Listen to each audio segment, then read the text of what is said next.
Tommy, this was your first meeting with Novak, probably on his favorite court. What made him so tough out there tonight? I mean, I think he returned really well. From the start of the match, I had a couple looks in the first game, and then I felt like the match started going really, really fast because he was returning really well. His depth was great. He didn't really let me execute any of the game plan that I had kind of laid out for myself. Matt? It's probably, one of the toughest things in sports, playing Rafa at Roland Garros, playing Novak here. What does it feel like to be out there and to experience that and to walk onto the court knowing what you're facing? I mean, walking on the court was cool. Playing the match and getting beaten like that kind of sucked. But I mean, it's great. I got to, see the level of where I want to be and know how good I have to play if I want to beat people like that. It was, I think, a good experience. He, like I said, he didn't really let me execute any game plan that I wanted to do. Congrats on a great fortnight. We're probably asking you sort of similar types of questions, but you spoke the other day about you really wanted this matchup. Can you talk to us about the esteem and the awe and those sorts of things that people in the locker room look up to Novak? Sorry, can you repeat the question? Just the way that players look at Novak and the opportunity, the way he's hurled up in the locker room, and just how big of a challenger he's seen and the respect for him. Yeah, I mean, I think a lot of players have a lot of respect for his game. He's definitely an unbelievable player, especially here in Australia. So, I mean, in the locker room, I think no one really wants to see him on their part of the draw. But I mean, in the semis of a slam, you're not going to get a bad player, So to play him here was, it was a cool experience, I knew he was going to play really, really well. Obviously, I wish I played a lot better today, but, he made me play bad, so he's a great, he's a great player here. Would you be willing to share any bit of what that game plan was that you've mentioned? Yeah, I mean, I wanted to serve and volley some, didn't serve and volley once.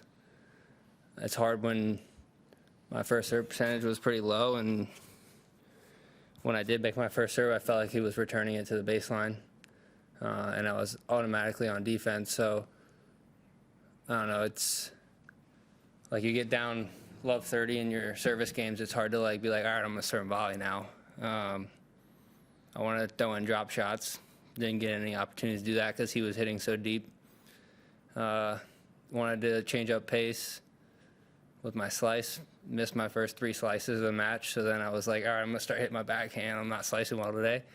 But yeah, I mean, he didn't let me do all those things, because of things that he did so well. Talking about Novak, but can we reflect? I know it's really hard this close after the match, but just how big this fortnight was for you and how proud of yourself, I guess you are.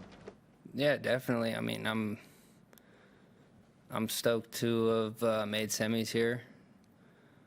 Obviously, I wish I gave the people at the arena today a better match. I think the people are excited to see a little bit closer match.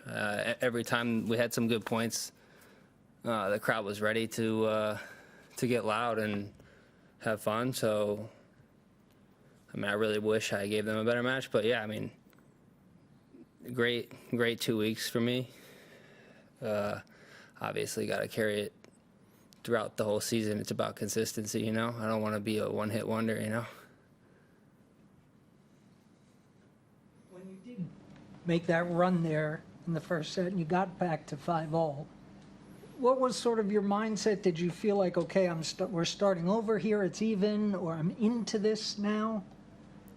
Yeah, kind of. It was it was weird. Like when the match started, it was felt like things were getting away from me really fast, and felt like points were moving fast. In between point time was going really quick.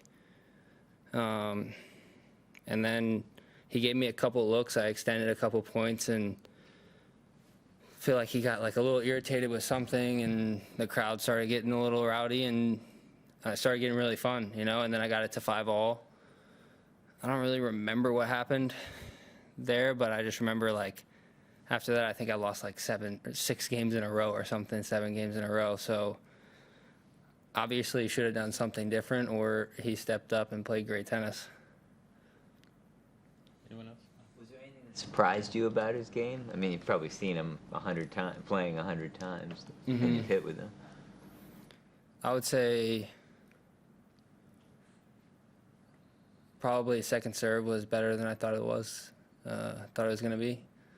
I mean, part of the other game plan was to attack on the second serve, but he definitely surprised me. On big points, he was going big seconds, and pretty much every point, like the average second serve speed was a lot higher than I thought it was going to be. Last one, anybody? What would be the goals for you now for the rest of the year? Now that you've made a Grand Slam semi-final, you've had a breakthrough at Wimbledon last year. Like, what do you think you're capable of doing? Now you'll be in the top 20. I don't know. I want to keep moving up the rankings. You know, like I want to get. It'd be nice to end the year top 10. You know, and that's like I feel like the way I started the year is the right path to do it. So obviously, I have a lot of matches to win this year, and hopefully get some titles too. You know, I don't want to just lose in semifinals. I want to, you know, have my name on some trophies next year. Thank you. Thanks.